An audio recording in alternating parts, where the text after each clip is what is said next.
पुणे पदवीधर मतदारसंघासाठी महायुतीतील राष्ट्रवादी काँग्रेस, अजित पवार गट आणि भाजपामध्ये रस्सीखेच सुरू असल्याचं पाहायला मिळतंय।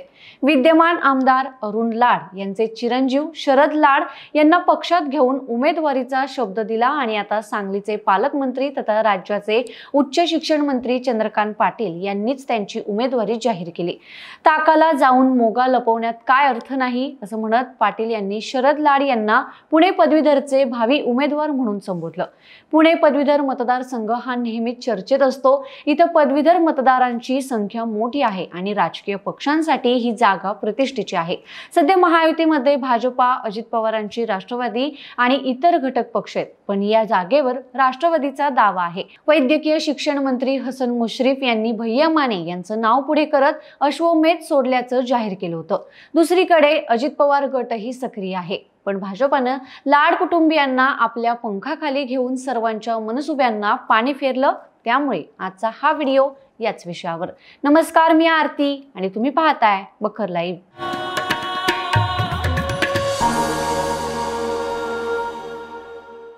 पुणे पदवीधर मतदारसंघातून भैया माने यांचा अश्वमेध सोडता आहे। राष्ट्रवादी काँग्रेसला उमेदवारी मिळवून देणार आणि महायुतीकडून भैया माने यांना आमदार करणार।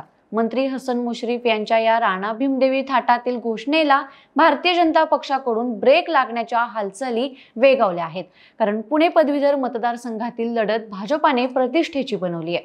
उच्च व तंत्र शिक्षण मंत्री चंद्रकांत पाटील यांनी शुक्रवारी सांगली जिल्ह्यातील पलूस येथील कार्यक्रमात पदवीधर मतदारसंघातून भाजपाकडून क्रांती साखर कारखान्याचे चेअरमन शरद लाड हेच उमेदवार असतील अशी अनौपचारिक घोषणा केली। मंत्री पाटील यांच्या विधानाने पुणे पदवीधर मधील उमेदवारीवरून भाजपा आणि राष्ट्रवादी काँग्रेस, अजित पवार गटामध्ये रस्सीखेच पाहायला मिळतेय। दोन्ही पक्षाची सध्याची तयारी पाहता पुणे पदवीधर मध्ये महायुतीमध्येच मैत्रीपूर्ण लढतीचे चिन्ह दिसतात।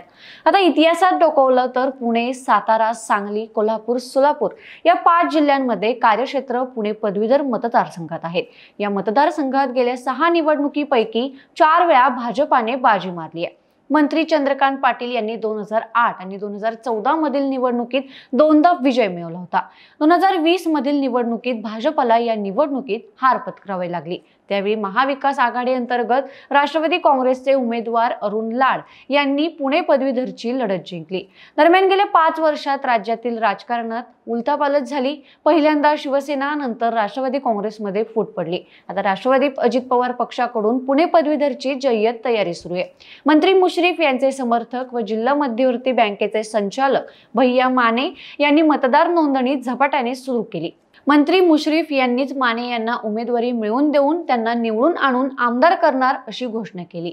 कोल्हापूर जिल्ह्यातील राष्ट्रवादीची संपूर्ण यंत्रणा आणि त्यांच्या ताब्यातील संस्थांनी सध्या माने यांच्यासाठी पदवीधर नोंदणी हेच मिशन ठेवले।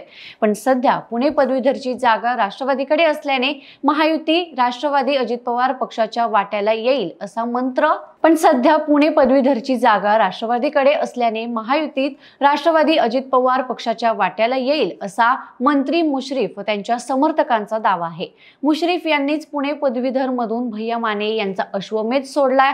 त्यांना उमेदवारी मिळवून देऊ आणि आमदारही करू असं त्यांनी जाहीरपणे सांगितलं। तर धक्कातंत्रात तरबेज असणाऱ्या भाजपानेही पुणे पदवीधर हा मतदारसंघ पुन्हा पक्षाच्या झेंड्याखाली आणण्याचा चंग बांधलाय। सध्या केंद्रात आणि राज्यात भाजपाची सत्ता आहे, यामुळे हा मतदारसंघ पुन्हा भाजपाचा बालेकिल्ला आहे हे सिद्ध करण्यासाठी भाजपाची मंडळी सरसावली आहेत। प्रत्येक जिल्हानिहाय पदवीधर मतदार नोंदणीसाठी समन्वयक नेमले आहेत। शिवाय राष्ट्रवादी शरद पवार पक्षाचे पदवीधर मधील आमदार अरुण लाड यांचे चिरंजीव शरद लाड यांचा भाजपा प्रवेश झाला। उमेदवारीच्या अटीवरच त्यांचा भाजपा प्रवेश झाला असल्याचं म्हटलं जातंय। शुक्रवार पलूस येथे भाजपाच्या संपर्क कार्यालयाचं उद्घाटन करताना पुणे पदवीधर म्हणून भाजपाकडून शरद लाड हेच उमेदवार असतील असं जाहीर केलं। यामुळे राष्ट्रवादीच्या अश्वमेधला भाजपाकडून ब्रेक लावण्याची चिन्ह दिसतात। तेव्हा आता कोण जिंकणार पुणे पदवीधर? तुम्हाला काय वाटतं? आम्हाला कमेंट्स करून नक्की कळवा आणि अशाच ताज्या घडामोडींसाठी बखर लाईव्हला सबस्क्राइब करायला विसरू नका। धन्यवाद। समाजकारण, प्रशासन आणि राजकारणातल्या अचूक विश्लेषणासाठी बखर लाईव्हच्या सोशल मीडिया प्लॅटफॉर्म्सना लाईक, फॉलो आणि सबस्क्राइब करा।